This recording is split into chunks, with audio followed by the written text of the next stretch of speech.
حضرت انس اور حضرت ابو ہریرہ سے یہ روایت منقول ہے کہ بے شک رسول اللہ صلی اللہ علیہ وسلم کی یہ حدیث ایسی ہے کہ بندے کو جھنجھوڑ کے رکھ دیتی ہے۔ ہمارے بچوں کی شاید پہلے جو اسکولوں کی کتابوں میں بھی یہ واقعہ لکھا جاتا تھا کہ ایک پیاسا کتا، یہ اللہ کے نبی نے ایک حدیث مبارکہ، ایک اپنا فرمان جو ہے اپنے صحابہ کو سنایا، ان رسول اللہ صلی اللہ علیہ وسلم قال بینما رجل یمشی بطریق اشتد علیہ العطش فوجد بئرا۔ حضور نے فرمایا ایک آدمی راستے میں چل رہا تھا کہ اسے پیاس لگی، شدید اسے پیاس لگی، اشتد علیہ العطش فوجد بئرا، ایک کنواں اسے مل گیا، فنزل فیہا فشرب، کنویں میں اترنے کا کوئی انتظام تھا، اتر گیا، پھر وہاں جا کے پانی پیا، ثم خرج، حدیث کے الفاظ ہیں جب وہ باہر نکلا فإذا کلب یلہث یأکل الذرا من العطش، پیاس کی وجہ سے ایک کتا جو ہے وہ کیچڑ کے اوپر منہ مار رہا ہے، پیاس کی وجہ سے اسے پانی نہیں ملا۔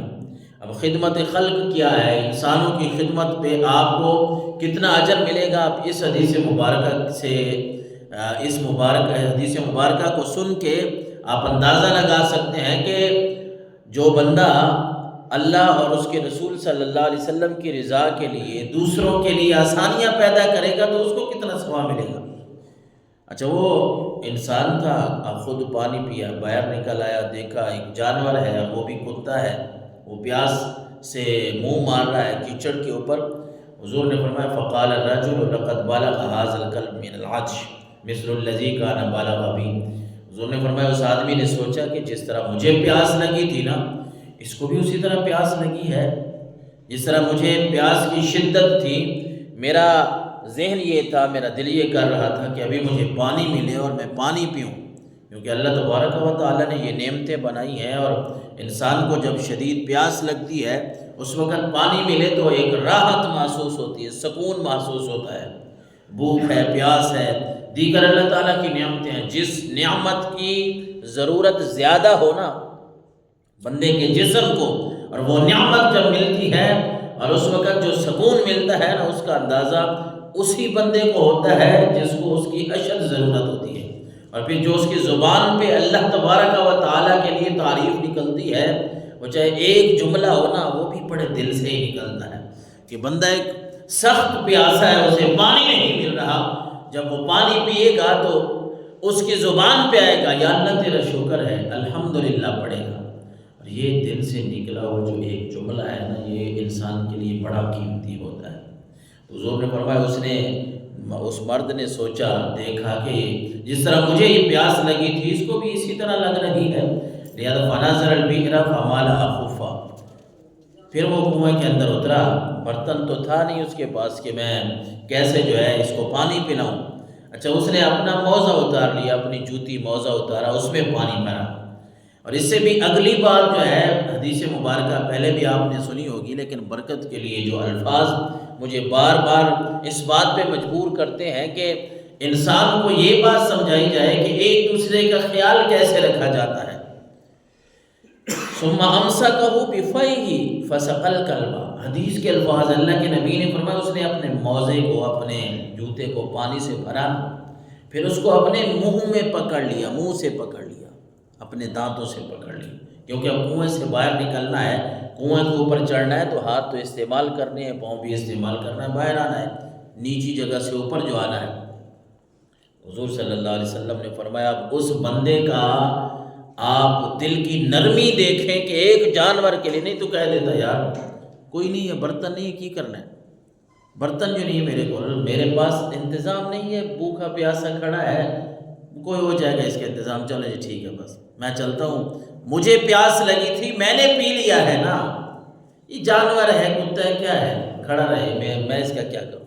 میرے پاس اگر انتظام ہوتا پانی کا یا میرے پاس کوئی پانی کا برتن ہوتا تو پھر میں کر لیتا، لیکن نہیں، اس کے دل میں جو نرمی آئی ہے نا اس بات کے لیے کہ یہ اللہ کی مخلوق ہے، کیا ہے، اللہ کی مخلوق ہے، اور وہ اس کنویں کے اندر اترا، اپنا موزہ،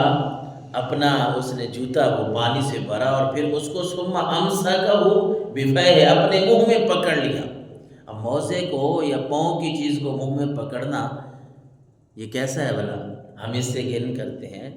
اپنا ہی ہو، ہم اس سے گھن کرتے ہیں، بندے کو گھن آتی ہے، یہ فطرتی عمل ہے، لیکن اس نے گھن اس وجہ سے نہیں کی کہ میں اب ضرورت ہے اللہ کی مخلوق کی، میں نے مدد کرنی ہے، اس لیے اس نے اس موزے کو اپنے منہ میں لیا، باہر آ گیا اور کتے کو پانی پلا دیا۔ حضور صلی اللہ علیہ وسلم نے، بخاری شریف کی یہ حدیث ہے 6009 نمبر پہ، حضور نے فرمایا فشکر اللہ فغفر اللہ، اللہ کو اس کا یہی عمل پسند ہے۔ حضور یہ اپنے صحابہ کو سنا رہے ہیں واقعہ، تو آپ نے فرمایا فشکر اللہ فغفر اللہ، اللہ کو یہ عمل پسند ہے، اللہ نے اس کی بخشش فرما دی۔ یہ سامنے صحابہ کرام بیٹھے تھے، انہوں نے ہماری آسانی کے لیے مزید بات جو ہے وہ کھول دی، پوچھ لیا، قالوا یا رسول اللہ وَإِنَّ لَنَا فِي الْبَهَائِمِ أَجْرًا، اللہ کے رسول یہ جانوروں میں بھی کوئی ہمارے لیے اجر رکھا گیا ہے، کوئی ثواب رکھا گیا ہے کہ جانوروں کے ساتھ ہم اچھا سلوک کریں، حسن سلوک سے پیش آئے جانوروں کے ساتھ، اس میں بھی ہمیں کوئی ثواب ملتا ہے؟ رسول اللہ نے فرمایا ہاں،